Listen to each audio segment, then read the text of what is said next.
All right, well, thank you, Wendy, and good morning, everyone. I'm so glad to be here with all of you today to teach you your ABCs. Specifically, we're going to work on the ABCs of ITIL 4.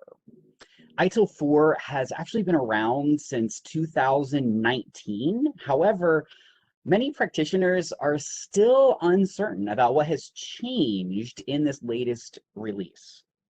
Still a best practice framework in service management, ITIL 4 has evolved to address the needs of the ever-changing business and technology landscapes. As such, we're going to take a look at the ABCs of ITIL 4.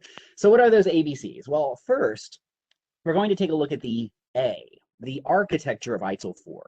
In other words, what are the key pieces of ITIL 4 that provide its framework? And there are two, the Service Value System, or SVS, and the Four Dimensions Model. Second, we're going to look at the B, basics of ITIL 4, and I want to look at the updated definition of a service in ITIL 4, the introduction of practices in ITIL 4, and even whether we should call it ITIL V4 or ITIL 4. Spoiler alert, it is ITIL 4. Third, we're going to take a look at the C, components of ITIL 4. And I want to kind of dig into some of the guiding principles, governance, the service value chain or SVC, practices, and continual improvement. However, before we get started, I want to talk just a little bit about ITIL 4 at a really high level. So ITIL has really been around for over 30 years and has truly led the way for guidance in IT service management. ITIL 4, as I said, introduced in 2019, is the latest generation of IT service best practices, and it's really brought the guidance up to date. ITIL 4 is shaping and reshaping the practices of service management in the wider context of things like customer experience, value streams, and digital transformation. It's also embracing new ways of working that I'm sure you've been hearing about, like lean and agile and DevOps.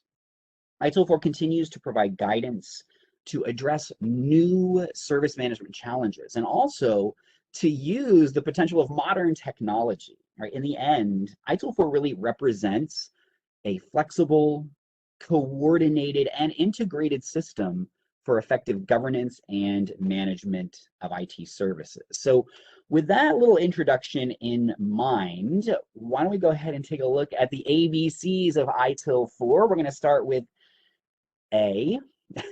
The A is for architecture. In other words, let's look at the pieces of ITIL 4 that provide its structure or its framework. And as I said, there are two parts to the architecture, the Service Value System, or SVS, and the Four Dimensions Model. And we're going to actually take a look at both of these, starting with the Service Value System, or SVS. The ITIL Service Value System, or SVS, really represents how components work together to create value. Okay, so first of all, please remember that we're going to talk about the C, the components, in just a little while, right? The SVS is really about how these components all work together, specifically how they work together to create value. The SVS also facilitates the integration and coordination of these components. And I thought it would be helpful if we take a look at this visually.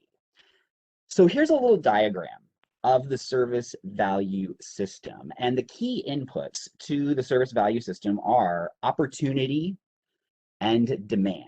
Right? Opportunities are going to represent options or possibilities to add value for your stakeholders or to otherwise somehow improve your organization. Demands then are the need or perhaps just the desire for products and services among your internal as well as your external consumers. The outcome of the service value system is value.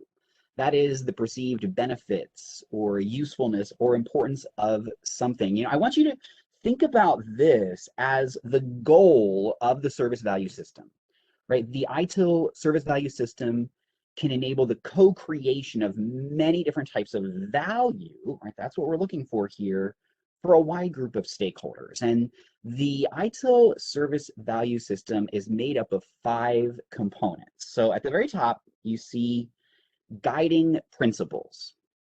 Guiding principles are recommendations that can guide an organization really in all circumstances, regardless of changes to its goals or its strategies or the type of work it does or its management structures.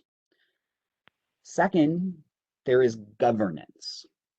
This is the means by which an organization is directed and controlled.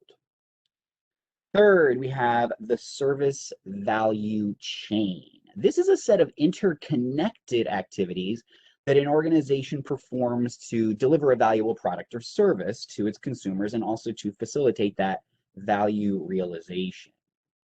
Fourth, there are practices. These are sets of organizational resources designed for performing work or for accomplishing an objective.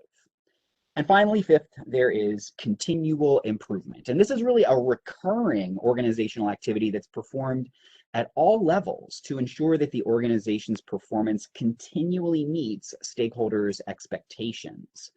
ITIL 4 supports continual improvement with the ITIL continual improvement model, which we're going to see a little bit later on today.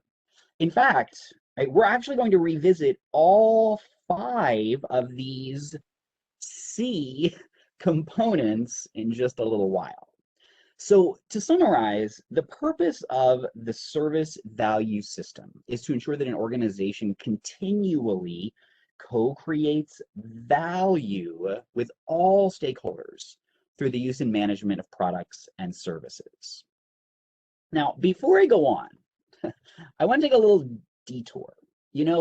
When I was first reviewing information on ITIL 4, so in 2019, when ITIL 4 was introduced, and I began my investigation of the new framework, I was a little bit lost with these weird shapes. I thought, what are these shapes? Maybe some of you can relate, where you wonder, what are those weird shapes? Well, let me demystify these shapes for you a bit, because understanding these shapes may actually help you to understand the SVS just a little bit better. These shapes are all cubes or boxes. Can you see them? Let me help you just a little bit. If I were to draw 3 lines here, you can see that that light purple shape is a giant box. So the top part of the box... Hi there, hope you enjoyed that last clip.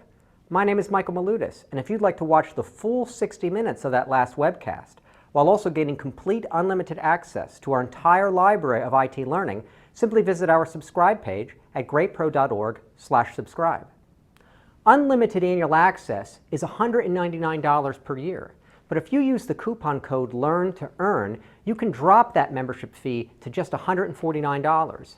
That's less than $13 per month for unlimited access to over 1,000 hours of on-demand career development, covering the entire spectrum of IT management best practices, including business analysis and requirements, software development, quality and testing, risk management, process improvement, project management, and even digital transformation. But your membership doesn't just give you unlimited access to our vast learning library. You also get free access to our mobile app, as well as direct access to our network of over 300 of the world's leading IT consultants, all of whom are dedicated to putting practical knowledge at your fingertips so that you can learn more and earn more. I hope you will join me in becoming a member of the Great IT Professional and advancing your career with us. And if you're on YouTube, don't forget to hit that subscribe button above so that you get notified whenever we publish new free webcasts each week of the year. Thank you for your time and best wishes for your continued success.